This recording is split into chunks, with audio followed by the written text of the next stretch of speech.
game director at God of War Ascension. What you're about to see is a making of video that we've been shooting over about 2+ years. It gives you a good idea of the inception of an idea all the way through to the final product. Keep in mind that this is a work in progress. Enjoy. Hecatonquiero, I call him Hector, is a 100-arm, 50-head creature in mythology, and again, like the Titans, these were actually stronger than the gods. There are these giants that took part in the big war between the gods and the Titans. I think they guard the Titans that are in hell. It's something that we've never seen before in our mythos, and so we thought that it would be a really cool prison level where you can be walking around and see eyes on the walls or on the ground. You feel like somebody's always watching you. There's actually a shanty town in Brazil that was kind of a little bit of the inspiration for this. One of the major elements of the entire God of War series is that first big boss battle, the big in-your-face moment, in medias res thing that God of War does so well. Going back into the past with the Hydra and the Colossus, with Gaia and Poseidon, I have some big shoes to fill. It's really scary, but it's also really exciting because this is, just a continuation in the big moments, the most memorable moments of all of God of War.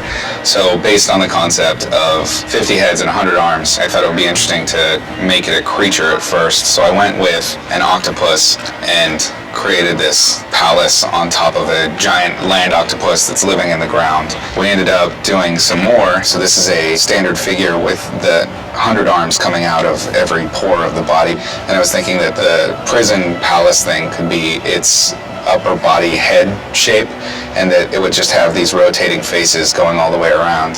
Here's sort of the monster finger tentacle things. These guys would be the very tips of every arm.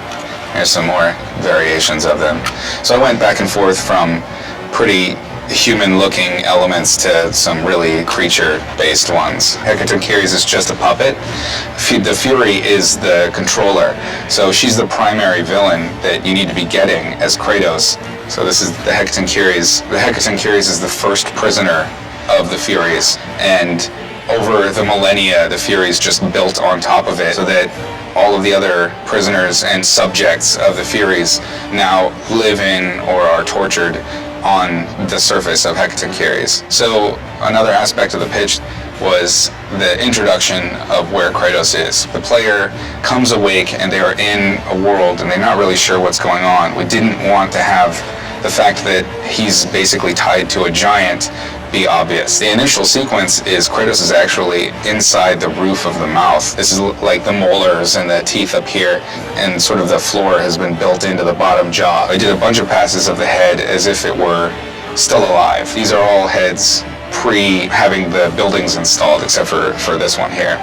And this is the most recent one. I just did this one yesterday. I wanted to make sure that the Hecatonquiero was obviously a puppet. So I carved out its eyes so that people would live in there, and whenever it's attacking or something like that, you would be able to hear screams from inside it. This thing is not doing this of its own volition. It's a zombie. So this is where I'm at as of this moment.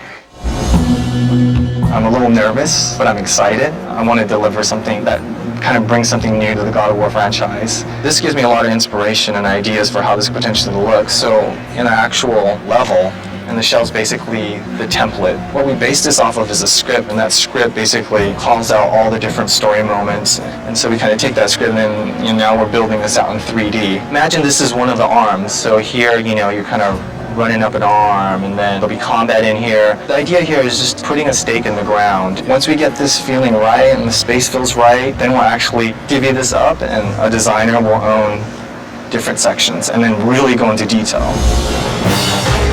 Hecaton has had some changes. It's had some birthing pains. One of the defining moments of feedback for us was when, during the meeting, it was stated that Monster didn't feel like a cover monster. Like if we were to illustrate him and have him fighting Kratos on a cover, that monster didn't look enough for a person to want to play the game. And once we figured that out, we completely changed direction. Originally, our concept was that Hecaton was the first breaker of oaths, and thus the Fury's first victim or prisoner, and they just built a prison around him and on him and in him. I've been working on the creature hand for a while now. We needed a little bit more intelligence in the creature. We wanted to include something to hit. Then I started implementing things like human body parts or ways to break the arm up in unusual ways. Kept coming back to, we don't want it to feel like a hand, but make it feel a little bit like a hand. Here's the parasite wearing the hand as a jacket. It can get tough to keep the creative juices going, but ultimately that's the purpose for a concept artist, is to keep bringing something new to the table and find as many solutions that you possibly can for that one problem. At this point, Todd was really interested in looking at how we could integrate the parasite aspect. We were looking at things like rhino horn beetles as influences, and ultimately those things did stick. So this shape, from here on out, you'll be seeing a lot of. I liked this one a lot, the sort of flounder hand. I name all of these when I'm by myself, alone in the dark. This is Autonomous, Junior, Flounder Face, Squeeble, and Juicer. They're all part of the same family. It's a problem. So this ended up being the defining point where we were taking it into the final. Ultimately, this is what we're going with. This is the harpoon, which will retract into the body. This is the retracted version so that he can still grab Kratos. And then finally, the big reveal is the split of the two forearm bones with the hands on them. And then we'll have this center monster. Right now, this is the final look. He's way out there. Generally, the way I approach things is I start with realism and then kind of like just broach a little bit till things get creepier and creepier. This time I'm starting out in left field and kind of bringing it back. It's been a new experience for me, but it's exciting because I'm doing something that I totally wouldn't have conceived of myself doing before. Hecaton's a little behind right now, from my point of view, but then on the other hand, that's where we got to balance the awesome with the schedule. So, God bless America, it better be good. With creating Hecaton, we had to kind of create its own mythos. So I think that's kind of what took us a very long time to develop in BizDev, is what path do we want to take and making sure that it actually looks cool and fits in our universe. This is just the primary folder. We're not even getting into subset folders of drawings upon drawings, redrawings, redesigns, and initial passes at the Hecatonquero's monster. And each one of these folders is just like this. With the Hecatonquero's head, once we figured out that, we're going to break out the face, we're going to try and do a transformation like we did with the Heca hand, things started to unfold properly. So here, I'm going way more tragic. This is an affliction that's been thrown upon him. He's brought back from the dead, blinks at life, and then suddenly his face bursts open. So an early look at it with the environment. I built out orthos from this image, and they went to the gray model right away. One of the biggest cool things about this guy is that the environment is all integrated into the character. Like Chronos' last game was a Titan, but you're on just like a character, basically. And what I like about this one is like we have a Titan, it's huge, and you have environments also on him. So basically how I started this guy is I decided I'm just going to knock out the sculpt as fast as I can. Sukru, who's one of the environment artists working on it, kind of blocked in some buildings here, because eventually we're going to have to integrate the skin into these buildings, and I'm going to have to work with Sukru to do that. Here's the teeth, so I kind of went in and sculpted some claws, and I duplicated them all around it real quick so I can make something. This is my little prototype here. You can see all the joints. You can see in the front and all around all the joint chains and how they open and close. And this is what I was prototyping to try and get an idea of how this would work. So after I sculpted in the head all torn up, I took my claws and I put joints in them and then made it open. And I put them where I thought they'd go and they opened. And just kept on reverse engineering, and I'd open and close it, and move joints till I got basically to this point where I could have it open and close, and our director could check it out and see what he thinks. Before this was transformed, I went in and finalized the sculpt. So this is where the kind of stuff I get to deal with, like how is it going to crack and break.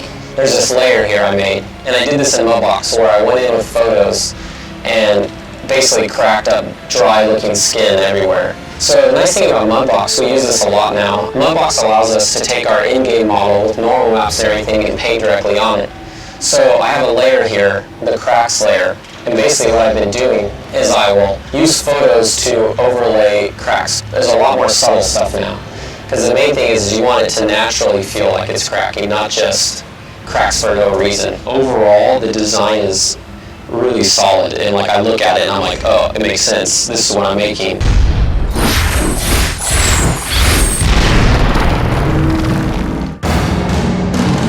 Since this is the first level of the game, we want to teach the player, the basics, right? This time the tutorial is different than the previous God of Wars in the sense that we're not opening with a fight. This time around we're actually going to try to do a chase. You want it to be high action, but at the same time, this could be the first time someone's played this game. That's been a bit of a challenge. This is the starting area for Hecaton.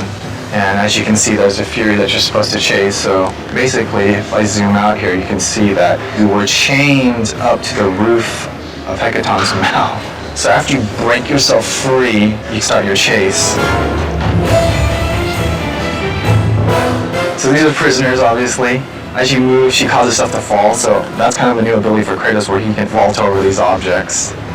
You continue to chase her, she closes gates. This is where the player can actually double jump for the first time. She just keeps leading you on. She's like, come get me, Kratos. And then this time, you come over and you slide, and you couldn't stop yourself, so you basically crash through. She injects these guys on the ground with parasites, which causes them to come alive. So during the course of the fight, some of these cells are going to get ripped off. When this one gets ripped off, it actually opens up the cell, and so now you're kind of on the outside. Here, there's going to be a strength moment where Kratos actually busts open the gate, and he's going to re-enter the prison. You'll see that it's lined with a bunch of jail cells under the arms sticking out, and you'll see the Fury again. You're like, oh, there she is. And as you make your way to get her, a huge hand comes crashing down. This is kind of when we have the first reveal of this huge arm. You kind of ride the arm out, and then here you can see, this is the main arm, and off of the main arm, smaller arms, and that's where you started. And so basically, here's the 6th arm. There's 3 on this side, 3 on that side. His legs here, and he's kind of reaching up towards the sky. That was his last stand. We had to create large spaces because of new mechanics like slide. You're moving pretty fast.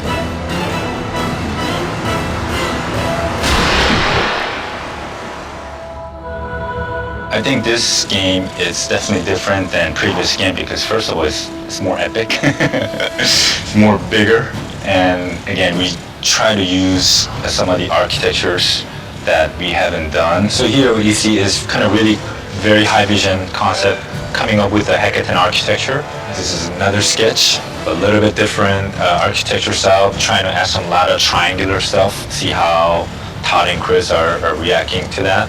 They love all this kind of pointing stuff coming out. They wanted me to kind of take over on a color pass. And then they finally decided to go with these 2 directions. This feels definitely texture feels too similar, and it's kind of hard to read what's architectures and what's the street. What you see here, they wanted a warmer tone in the street and then maybe cooler tones in the architectural stuff. So what you see on top here is a rough 3D model that I got from environment artists, and they wanted me to put all the architectures into their 3D, see if everything works out. The street is made out of Hecaton body, so we try to make it a little bit more flesh, so giving a little bit more warmer tone than architecture.